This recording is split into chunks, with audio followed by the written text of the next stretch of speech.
근데 그것이 신이라고 한다면 나를 자유롭게 해주겠지. 하지만 내게는 신이 있어도 없어도 아무래도 좋다. 이 말들을 통해서 알 수 있는 것은 뭐냐면 신이 있어도 없어도 아무래도 좋다. 결국 죄를 느끼는 것은 타인의 눈에 의해 발각되느냐 마느냐지 그분 앞에 서는 것이 아니다. 이것이 바로 황색인들의 전형적인 태도라는 것입니다. 일본인, 동양인, 우리들의 문화 가운데 그 절대자 앞에 서는 것이 참 어려운 것입니다. 왜냐하면 죄를 발각되기만 하고 수치 가운데 드러나지만 않는다면 아무래도 신이 있거나 없거나 아무래도 상관없다. 그런 문화권이 있는 것입니다. 그런데 이 소설에 보면은 수그로의 지도 교수가 독일 여성이에요. 이 독일 여성은 이 동양인들의 생각하고 완전히 배치되는 생각을 해요. 이 여성은 이렇게 생각해요. 신과 생명은 연결돼 있다. 그래서 안락사 이런 것도 아무런 거리낌 없이 그렇게 죽일 수는 없는 것이고, 그리고 죽게 되어 있으면 죽게 될 때 죽이는 것이지 우리는 아무도 누구를 죽일 권리가 없다. 이러면서 신이 두렵지 않느냐 이런 얘기를 하는 거예요. 그래서 계속해서 동양인과 서양인의 그 차이, 그것은 내가 신 앞에서 죄를 지었다는 개념이 없지만 어떻게 해서 우리는 죄에 대해서 그 개념을 도출해낼 수 있을까?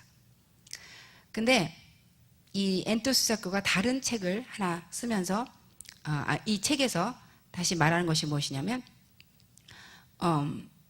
마지막에 도다의 고백이 이렇게 나옵니다.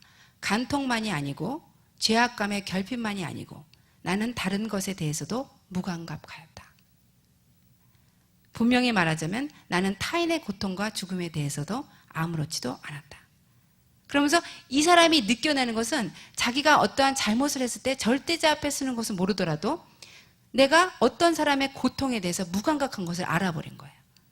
어떤 고통에 대해서, 다른 사람의 고통에 대해서 무감각하고 무감동한 그 사실이 수치스럽게 다가왔어요.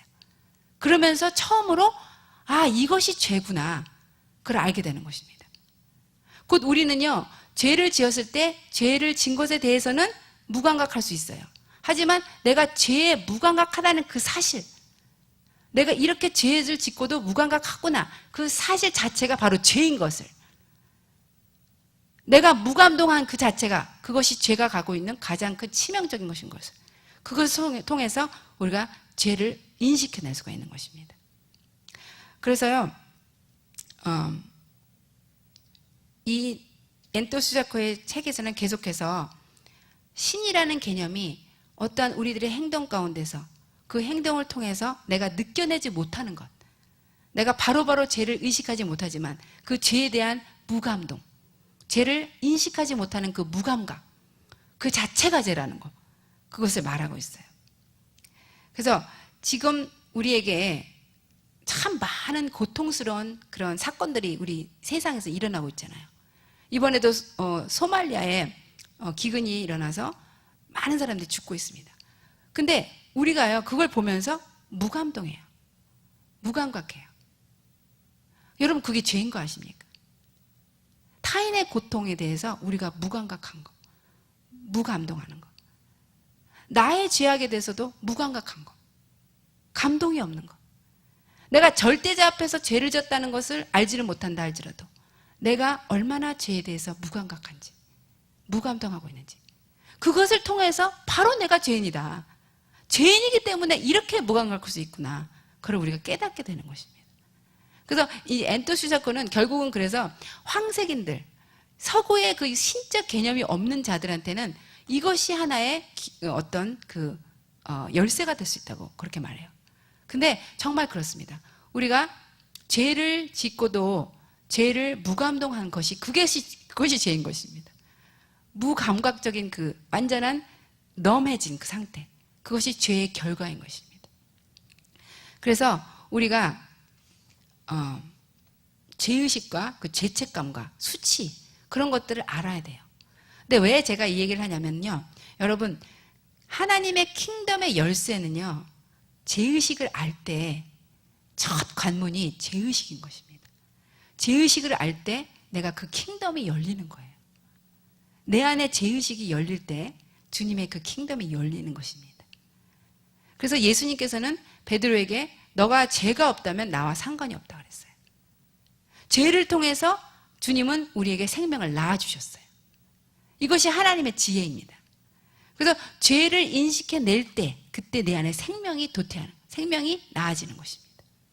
그래서 이러한 죄를 깨닫는 것이 가장 큰 관건이에요. 근데 이 일본인들이요, 이렇게 죄에 대해서 무감각하다 그랬잖아요.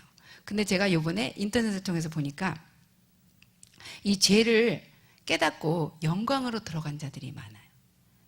1500년대에 일본인들이 나가사키에 굉장히 많은 사람들이 예수님을 믿게 됐어요.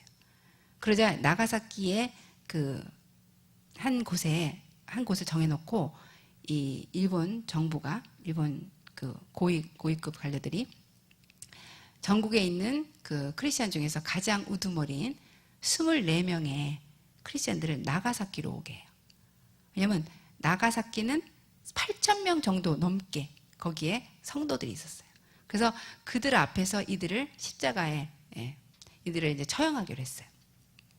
근데 그들이 추운 겨울인데 800m 정도 되는 거리를 추운 겨울에 거기를 걸어서 그 나가사키로 오게 됐는데, 그동안 24명의 그 모습을 보고, 그 24명의 모습을 보고 감동받은 포졸 2명이 함께, 이것이 정말 하나님이 있구나 이걸 알게 되고, 거기서 26명이 그 나가사키에서요 창에 찔려서 순교를 하게 됩니다. 그리고 그 순교한 자들이 사람들한테 다 보여줄 수 있도록 그들을 십자가에 못 박아서 오랫동안 그것에 이렇게 줄지어서 십자가를 못 박아놓고 거기에 사람들로 하여금 보게 했다고 그래요. 그러니까 참 하나님은 그 죄를 못 깨닫는, 정말 일본인들은 죄를 못 깨닫는 거. 그래서 지금도 일본인들은 1%가 안 되잖아요. 기독교인 1%가 안 되는데 하나님은 그 속에서도 죄를 깨닫는 자들, 그래서 그들의 그 순교를 통해서 지금도 면면하게 일본을 이어가고 있는데, 결국 저는 이 기사를 읽으면서 일본인들을 하나님께서 회복시키겠구나. 이러한 피가 흘러든 땅이고, 그리고 그 속에서 주님의 사랑을 발견한 자들이 있었고, 그리고 한 번은 35,000명 정도는 카톨릭 성도가 한꺼번에 학살당한 그런 핍박도 있었다고 합니다. 그러니까 지금 일본 땅에는 그 죄를 알지 못하는 수많은 자들이 있지만 하나님께서는 그러한 정말 주를 아는 자들, 죄를 깨닫고 영광 가운데로 들어간 그러한 자들을 남겨두셨던 거예요. 그래서 우리가 이것을 통해서 죄를 깨닫는 것이 영광 가운데로 들어가는 것이고, 그리고 우리 안에 죄를 깨닫지 못하는 그 무감각, 그것을 회개해낼 줄 알고, 그리고 죄의식을, 우리가 고장난 죄의식을 다시금 활동시키고 그 안에서 주님을 발견하는 그런 자가 돼야 되겠습니다. 우리 같이 기도하겠는데요. 어린아이를 버리고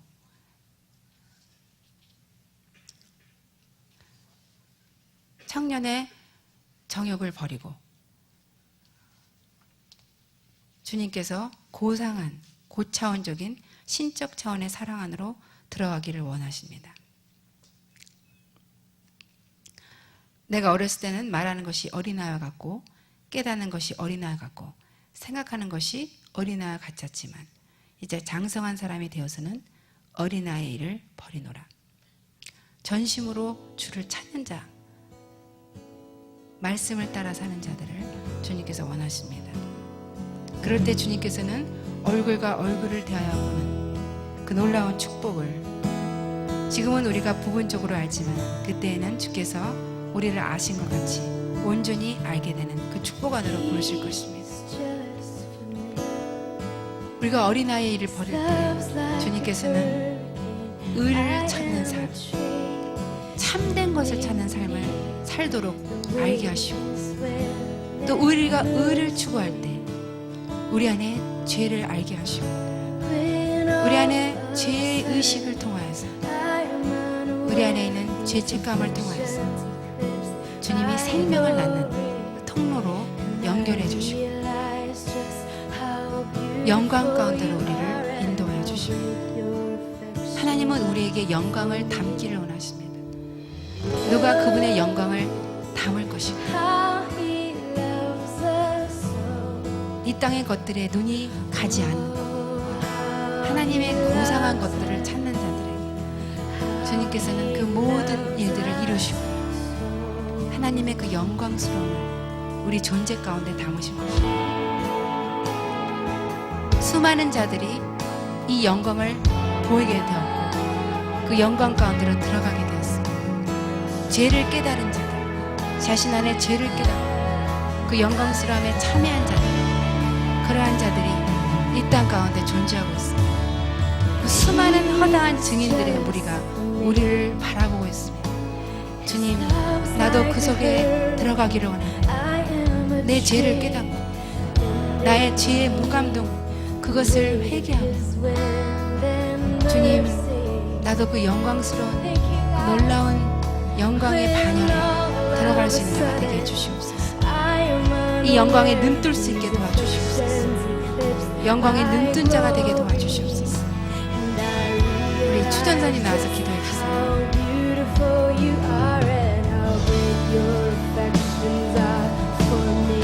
주님, 관역을 맞추고 적극적으로 주님을 추구하는 자가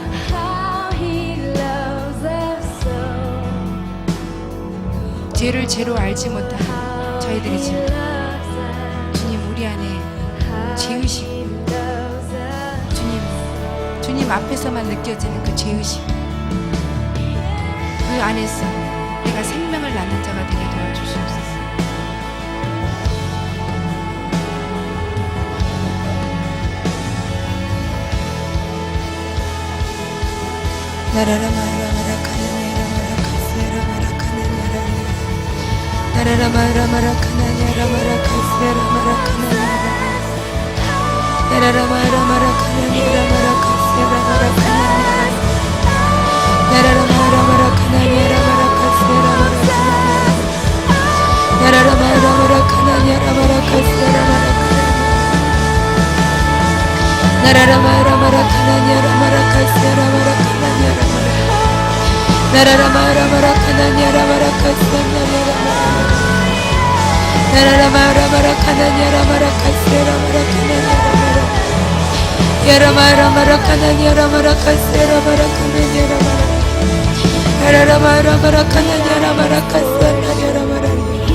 주님, 내 안에 어린아이가 있습니다. 주님, 내 안에 어린아이가 있습니다. 주님, 우리 안에, 우리의 존재 안에 어린아이가 있습니다. 주님, 장성한 분량까지 자라야 하는 우리 어린아이가 있습니다. 더 가지고자 하는 욕망, 더 자고자 하는 욕망, 더 먹고자 하는 욕망, 수많은 탐심으로 가득한 어린아이가 내 안에 있습니다.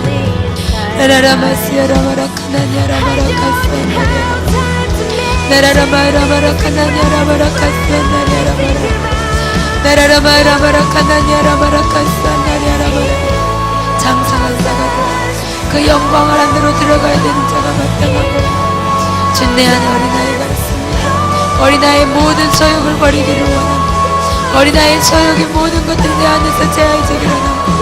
우리 안에서 지금 어린아이의 소욕들이 완전히 제하여지기를 원합니다.